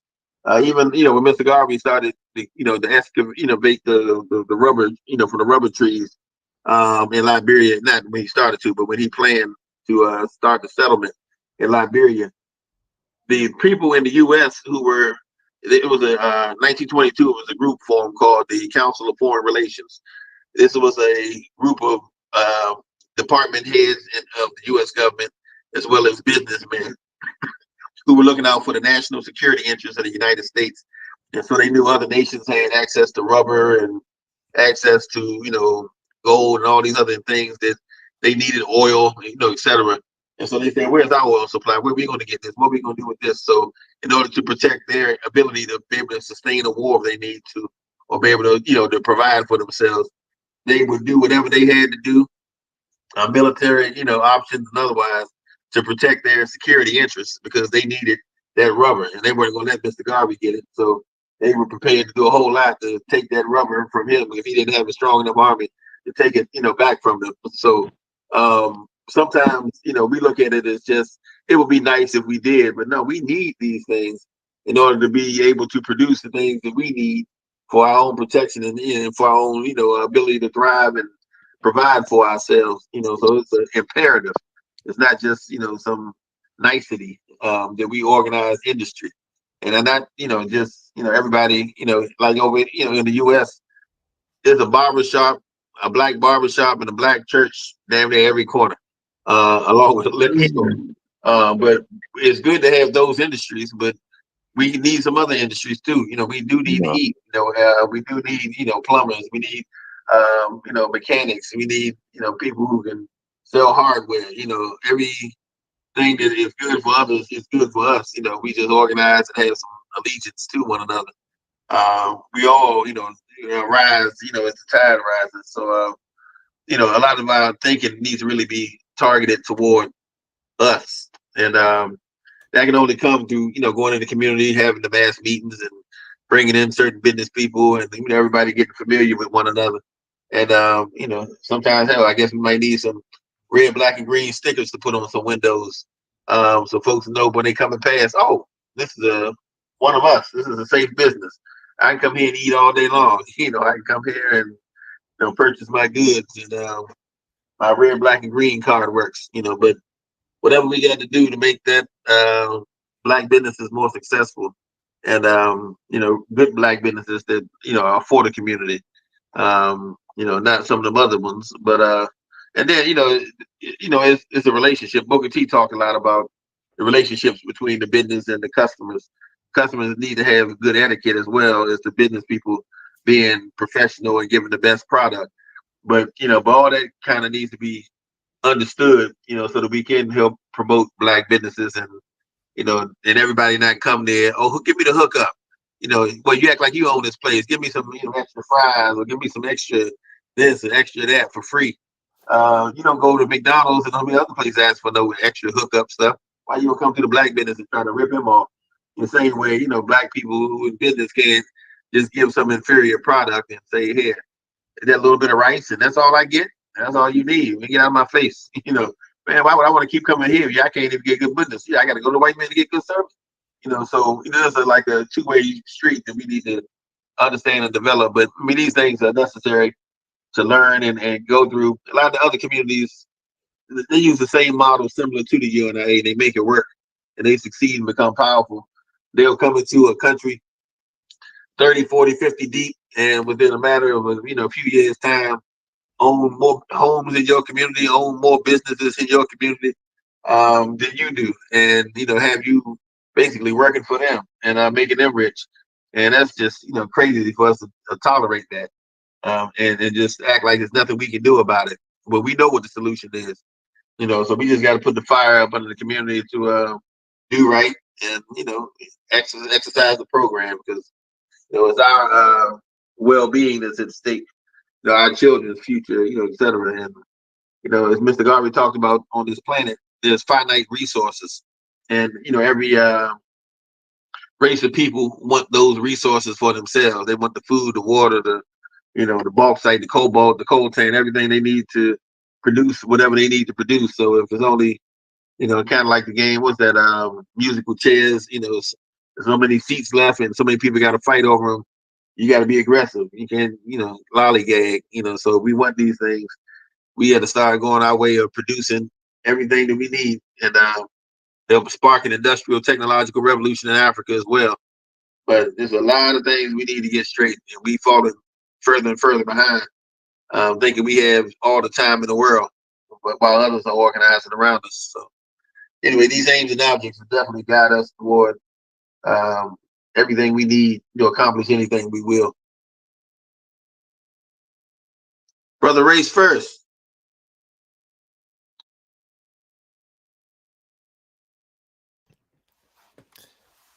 Let's see where he is. He's muted. Yeah. Brother Cimarron over in North Carolina, when he speaks on the program, he always come out and say first race, since we the first race on the planet, and then they respond race first. Yes, sir. I was about to say that, brother, race first, but he's gone. He just come off. He'll be back in a second. okay, yeah, no problem. We'll cover for him. Yeah, we must have a call and response. It's important that we have a call and response. If you look at the Muslim community, they have a call and response. It doesn't matter who you say that to in different communities, they know what to say back. So we need to have something for ourselves too and respect it. Even if you don't agree with it, you don't like it, you respect it. Because if somebody says something in their Muslim language, we say it back and we respect it because we respect what they do.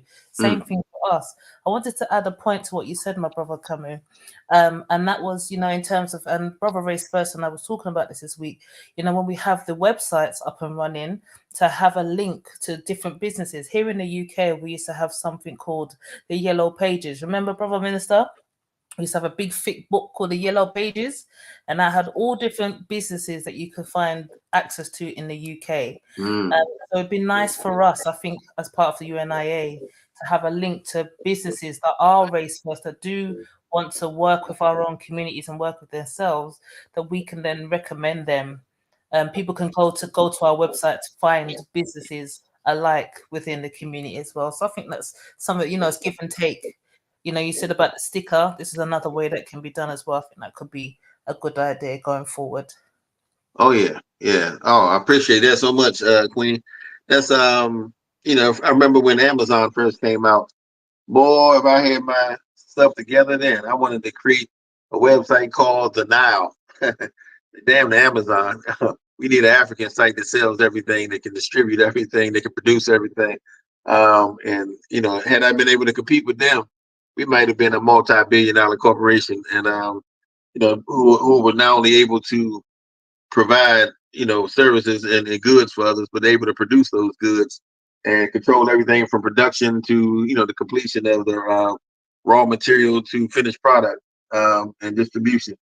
But yeah, I mean that's the objective and the goal that we should have in mind is control of everything. That's what real power is.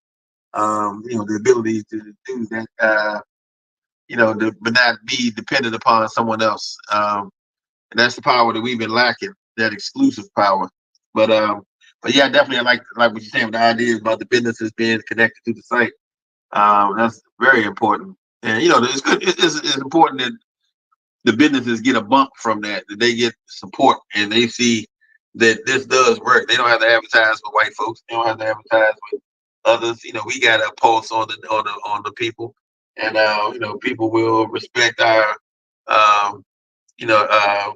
urging them to support these businesses because we're not going to direct them toward a business that's going to rip them off. We have faith in these businesses, and people have faith in us. So it should work well together.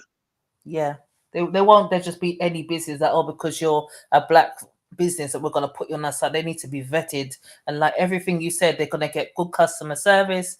The customers are happy. It has to be a full package before we say, okay, you're certified. We're going to put you up and promote you, and as a business that is legit and can work with our community can work with you. That we can give and take. That people have got a place to go, and you've got a service that you can provide, so that everybody can eat from the pie. Absolutely. Thank you for that. Welcome. It's just this is where the ideas come from. We work together. And the more we study this as well, the more we can be well versed in what we're saying and have faith in what we're saying. Then we can go out in the community and spread the word, and then help us to bring each other together. That's right. 100%. I have a good teacher, Brother Minister. You have a good teacher. Who's your teacher? You. Oh, say me. I knew you were going to say You're the that. teacher. You can teach well. All right, Brother Ray's first is back in the house. I don't know if he's gonna unmute now. Yes, great Garvey Day. Great Garvey Day to you all. Yeah, I'm enjoying the reasonings. How you doing, President General? How you doing? Well, I'm perfect, if not better. I'm gonna call with you. Yeah, you've dropped some as we say in the ghetto bars BLM and Asian contagion. Yeah. Long as you getting what I'm spitting. Yeah, I'm picking up what you're putting down. Definitely. Yeah. The brother race first is so race first. They had to call him race first. Yeah, all black everything. All black everything. All black everything. All black everything. That's right. Yeah. Sister Nyasha was kicking some serious ideas and thoughts and this circle is getting powerful. Yeah, absolutely. Yeah, Sister Nasha, she's serious. She's serious. Yeah. She's not come to play. She's not for. She's on business, standing on business. Yes, yeah. And by the way, sis, just between me and you, brother Malik is my teacher too. No way. As we know, the thing says, one teach one. We're all here to learn, and the chapter says as well, no one within the race is above one another. We have to teach each other respect, and we're all here to learn from one another, and that's how the message gets out. It's just where you are in life is how we're going to teach you accordingly. Doesn't mean you're better, but we're going to work with where you're at. Yes. Brother Minister, you're doing great work. He was held this week and put a post up of a meeting that happened this week, and they held him. So good works he's doing here. It's definitely going to be a strong chapter with time. So yes, we give thanks. Well, I got you and Ray's first in the building, so No man can do it alone. The UNIA was only as good as its members. The reason why they were so successful is because of the members they had. Yeah. You Yeah, know, chain the strongest is the weakest link. You know, as you mentioned that, I was just talking to somebody about, because I'm writing a film script on Mr. Garvey's life, and I was going over April 1918, when right before he incorporated the UNI, Mr. Garvey incorporated the UNIA. He had 13 members of the organization in April of 1918. 1 year and 3 months later, roughly at the convention, he reported that they already had 800,000 members. So to go from 13 members to 800,000 members before the internet, before social media, before emails and cell phones and all these other mass communication tools, this man did all this great work based upon pure conviction and heart. He didn't do it by himself. You had with him, the Honorable Sister Lady Henrietta Benton Davis, and boy, they did some work. Lady Henrietta Benton Davis is the one who almost single-handedly built 54 divisions of the UNIA in Cuba.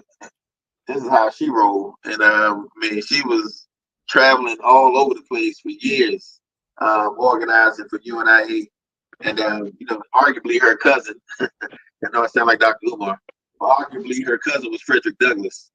But but she, but she was in fact she was one of her parents was white. She was half black, but she recognized herself as fully black. But yeah, one of her parents actually went back to the signing. They were one of the not her parent, but great grandparent was one of the signers of the Declaration of Independence in America. I got a guy named last name Carroll, John Carroll or something like that. But that was one of her descendants. But then, and then she wound up, being a race woman all the way 100%, to the point that she wound up being one of the signatories of the Declaration of Rights of Negro Peoples of the World. So anyway, that kind of lets you know a little bit about her. She was doing Shakespearean plays as well as Paul Laurence Dunbar poems, and she's one of the world's most noted black elocutionists that existed. Was teaching in some of the best schools in the country, in the U.S. But Henrietta Benton Davis was a beast. That's one of your first 13 members. Nothing is impossible. You can easily take over the world with her. But yeah, we were doing some big things. So yeah, Mr. Garvey definitely deserve credit for the leadership and guidance and having this brainchild, this beautiful plan that he came up with. But yeah, he couldn't do it by himself. He had streams of people working their hearts out to build this movement. So yeah, things can happen. Mr. Garvey went to speak one place. There was 1,000 people showed up, and by the time he finished, 800 of them walked out behind him, was ready to to join the UNIA. So he's not one you want to invite to your program too often. He might take your program from you by the time he finished. But Mr. Garvey was a great organizer, but he definitely had some helpers who served in all kinds of capacities that definitely could not have had even a modicum of the success without them. So yeah, everybody definitely has to do their best and work together. Yeah, I can see this time next year in London coming over and at least 500,000 members. Is that possible? Yeah, well, we're gonna try. There's only 4 million of us here, but we're gonna try. Yeah, 500,000 is easy. Yeah, okay. You said 4 million? Okay. Yeah, 4 That's a million. good start for the first year. 4 million. Wow. There's more of us than that. Yes. And Yeah. I will read from the School of African Philosophy, College Yale. We must win. We shall win. Yes, sir. We will win. Win, yes. Win and win to win. Mm-hmm. Yep. That's it. That's it. Yeah, win to win. We don't Win know to how to win. lose. Mr. Garvey said the source, someone asked him before, what's the source of his success? And he said, opposition. Oppose me and I'll fight no more. And like I was saying on a message I sent over before, real men laugh at opposition. Real men smile when enemies appear. People think you can't do it, it's impossible, and nobody's done it before. You just talking. Hit them streets and see what happens. Let us get some of that literature out. We prepare, and then you meet the people man to man, hand to hand, and be out there with them at the bus stops, be out there with them, at the corner store, be out there wherever the people are, the basketball court. Put some literature out there. Start a conversation. You'd be surprised how things resonate. Before you know it, people be packing the mass meet. Talking about issues that affect the community. So plan of action and how we're gonna handle this situation or this crisis. But yeah, the more you do it, you'll be surprised at the results. So yeah, I don't doubt it. Yes, sir. Yes, sir. We're aiming towards that. We're aiming towards that. And I was just like even touching on what we were just saying, that I remember reading in what book was it? The Amy Ashford book by Tony Martins. He was talking about when the members used to give money at the mass meetings, they used to get like the barrels. They had barrels full of money. Oh yeah. A lot of people talked about Mr. Garvey when he was incarcerated.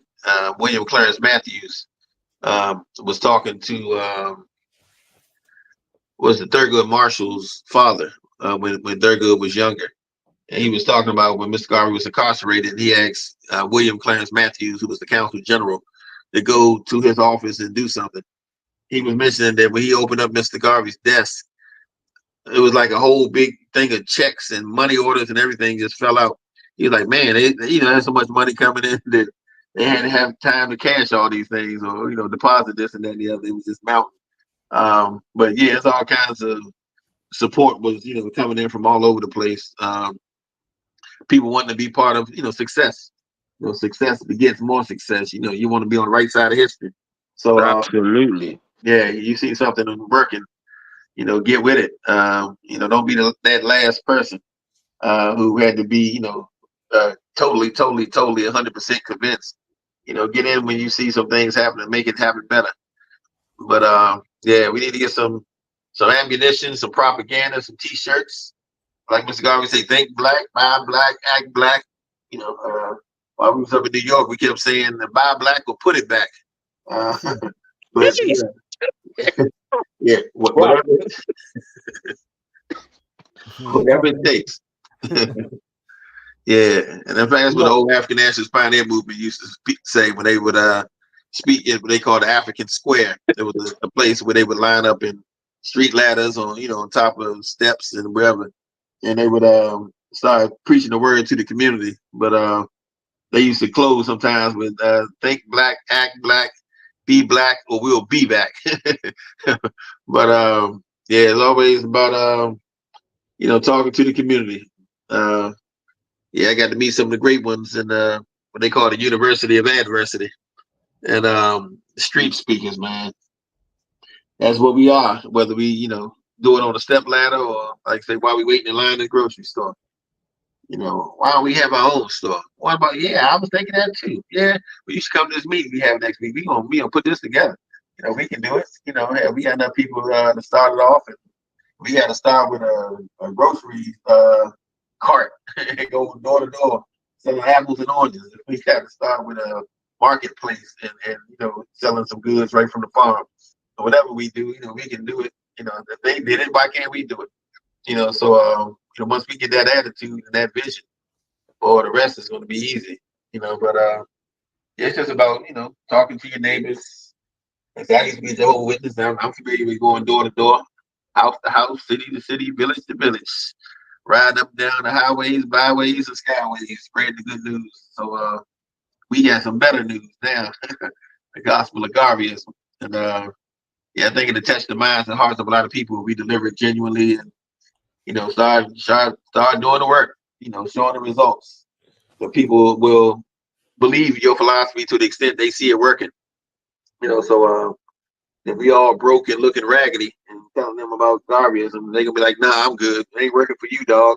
Mm-hmm. I'm good. Mm-hmm. So if we clean and fresh, and we doing the work and lining the businesses up and down the street.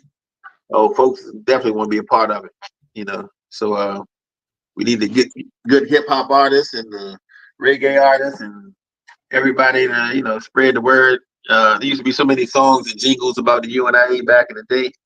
I mean, there's still being songs written about Mr. Garvey. Reggae, hip hop, all that. Like Kendrick Lamar, Marcus Garvey got all the answers. But once the people get the word, that's when they started checking out. Who is this Marcus Garvey guy? I didn't know Jay-Z was talking about Marcus Garvey. I didn't know Nas and all these people were mentioning Garvey. Now they're like, okay, well, this is my generation. I guess it is something I can get into. So yeah, I love for everybody's first book to be the message to the people, like it was for Brother Commissioner Malik. Because yeah, that I was just thinking about that when he mentioned that was the first book he ever read, completely. And I was thinking, man, what would my life have been like if that had been my first book?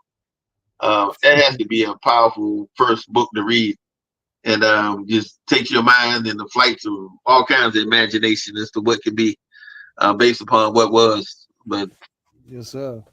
yeah, And what I was just thinking as well while you were speaking, that even in the time of the Honorable Marcus Garvey, people doubted him.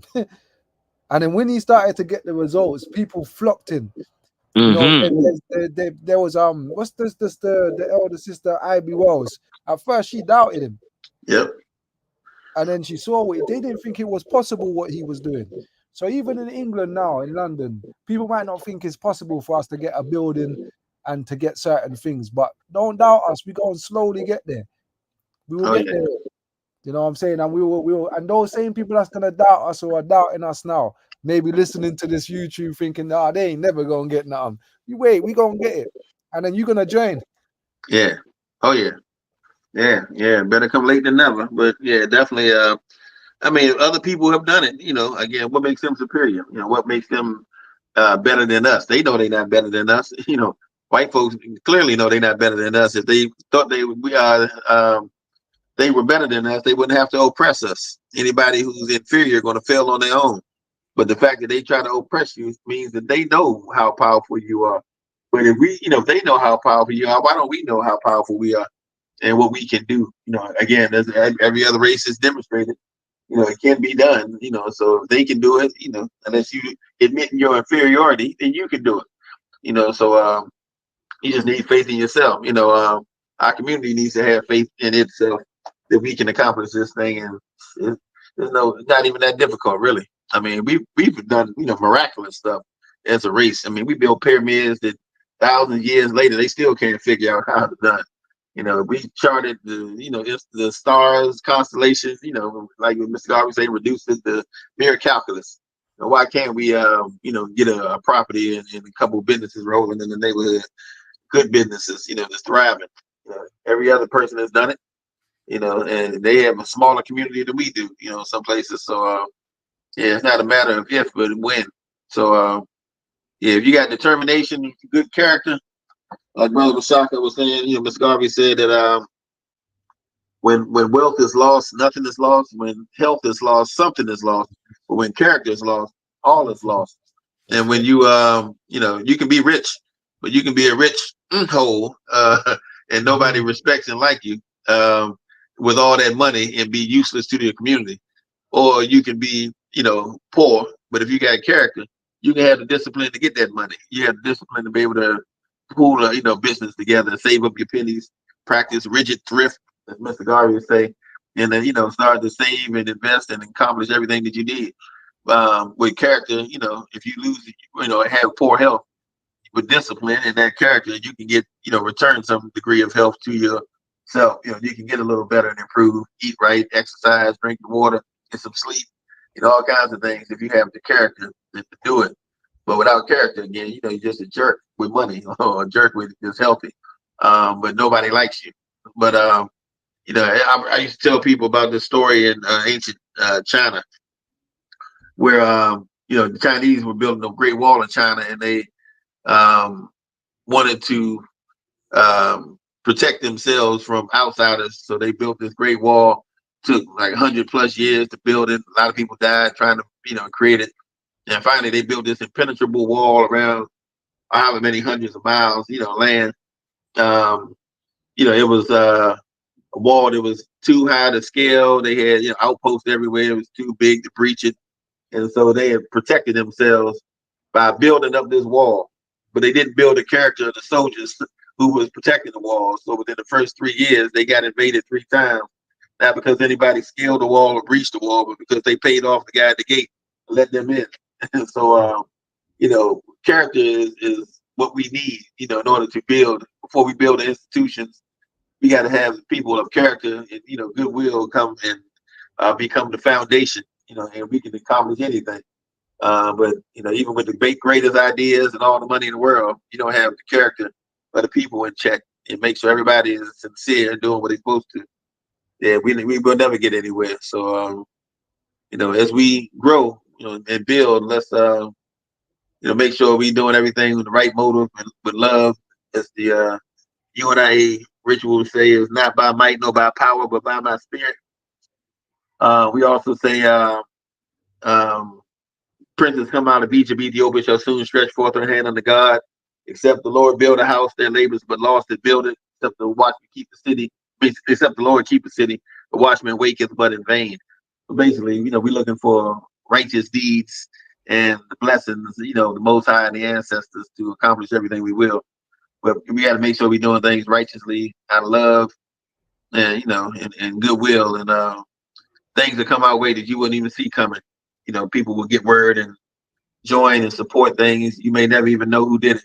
But yeah, we'll accomplish it. I'm 100% certain. Yes, sir. Yes, sir. Me too. We're coming up to the last 15 minutes now. I don't know if there's anything we didn't really touch really much on the actual chapter this week.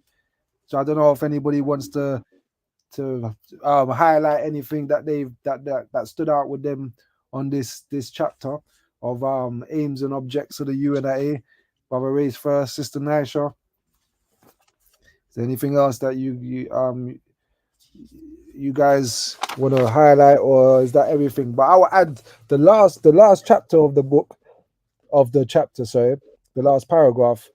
It talks about make songs about your nation and sing them, write poetry about your nation and read it, recite it, glorify your nation in music and songs.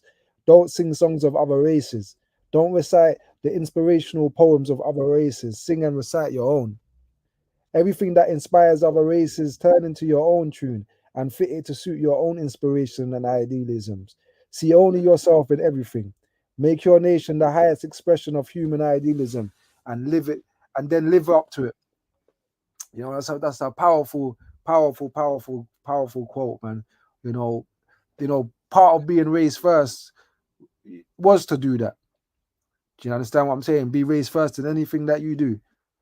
So if some people are music, we used to say be revolutionary, be revolutionary rappers, be revolutionary poems, be revolutionary Christians, be revolutionary Muslims.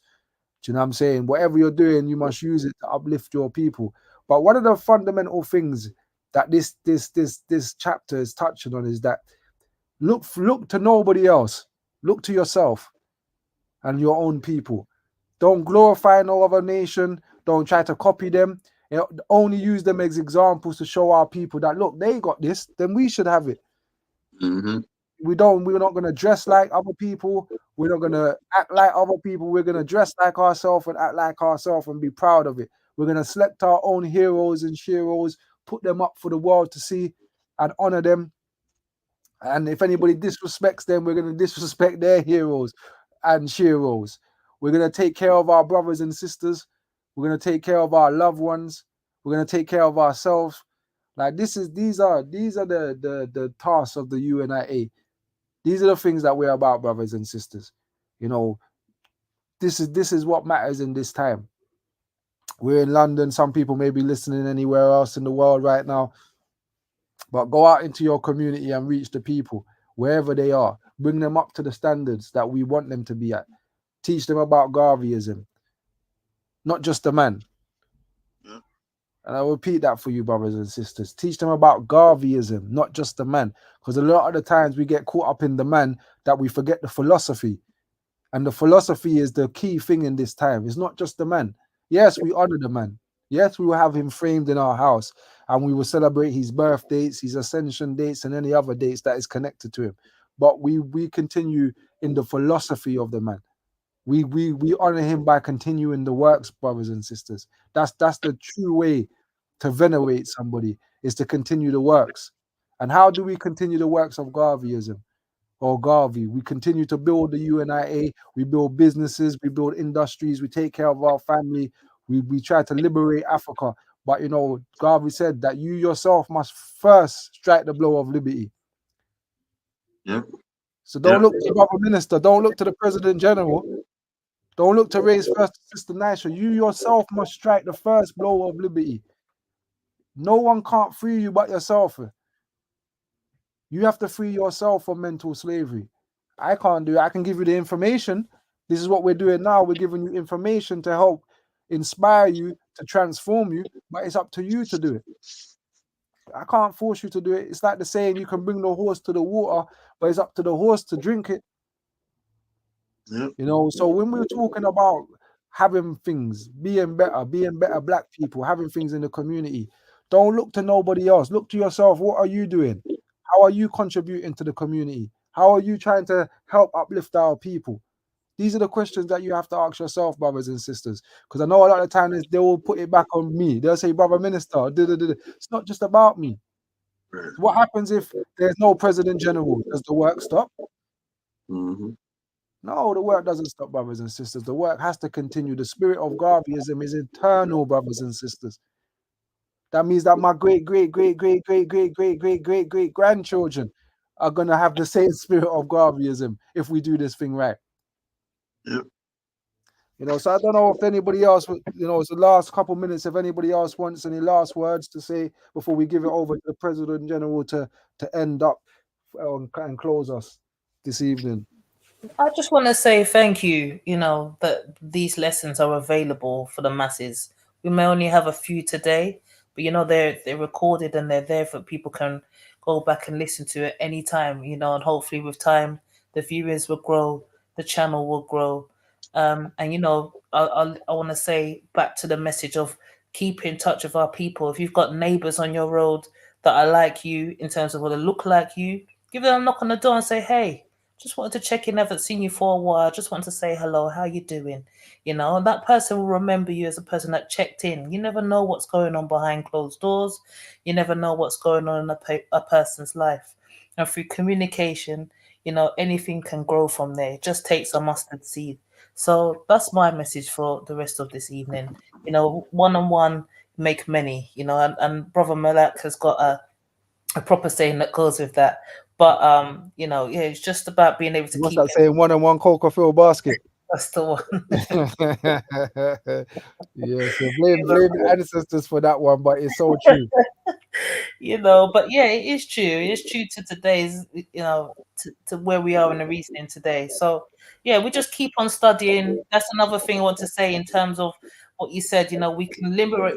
One way to liberate ourselves is to be informed and to be educated on what's going on around us, what's going on to us, that we can then make a better stance for the future going forward and the generations to come. With that, I would say good night and God bless everybody. Yeah. Thank you, my And I'm sister. just going to end by just reading a quick Garvey quote, and I'll let the President General take it away when I'm finished. So, fear is a state of nervousness fit for children and not men or women. When when men or women fears a creature like himself, he offends God, in whose image and likeness he is created. Men and women being created equal, fears not man but God. To fear is to lose control of one's nerves, one's will to flutter like a dying fowl, losing consciousness, yet alive. Yes, sir. Yes, sir. Powerful words from a powerful man. And yeah, I appreciate what everybody has said. And I just wanted to show something if I can. As y'all can see my camera. Uh, but can you all see that symbol there? Yes, sir. Y'all know what that means? W win. No, close. Nah, not really close. I'm just joking. But this is what Mr. Garvey used. This was his formula for accomplishing everything that he did in his day. This symbol right here is what he needed, all that he needed to accomplish everything that he will. It's called put your behind on the line. If you Yes, want sir. anything, the UNIA can do nothing for you until you made up your mind to do something for yourself. If you're willing to sacrifice, if you're willing to work hard and put your behind on the line, if you have enough heart, you have enough conviction, enough pluck to do everything that needs to be done. Don't be fearful, and like Brother Race First was saying, don't be scared. These are people in your community. These are your family members. Just go out and have a conversation. Garvey isn't going to come up because you're a Garveyite. You only have initiated a Garveyite conversation. You just talking to them like the sisters ask, "How you doing? Anything you need? Something I can do for you." Well, maybe I'd like to invite you out to a program we have if you're available. If not, no big deal. I'm not forcing nothing on you. We're not pressuring you, but I think it would be something you'd enjoy. We're going to socialize and have a little, conversation too, and we like your input. But that kind of genuineness attracts everybody. But it's going to take heart. It's going to take conviction. It's going to take work for us to accomplish the things we have in mind. And all these things are going to benefit everyone in the race. So I'll close with the definition of African redemption, which was our primary mission. Mr. Garvey used to call our divine injunction, something that we were destined by the Almighty to do. And that's the redemption of Africa is a great commission, not only to recover Africa for the Africans, but to rescue the souls of Africa's sons and daughters from social, political, economic, and spiritual bondage. Yes, he said bondage. We're mentally, spiritually, bonded. We are same thing politically, economically, socially. We're in bondage. So when you think about emancipating yourself from mental slavery, because while others can free your body, none but ourselves can free our minds. Also, none but ourselves can free our souls. None but ourselves spiritually, economically, politically, none but ourselves can control our own destiny, and in such a way that it's in our interest that we what was the perfected, but I forgot how that old rhyme go. We are the masters of our destiny, perfecters of our soul, or something like that. Invictus, the Mr. Garvey used to recite sometimes.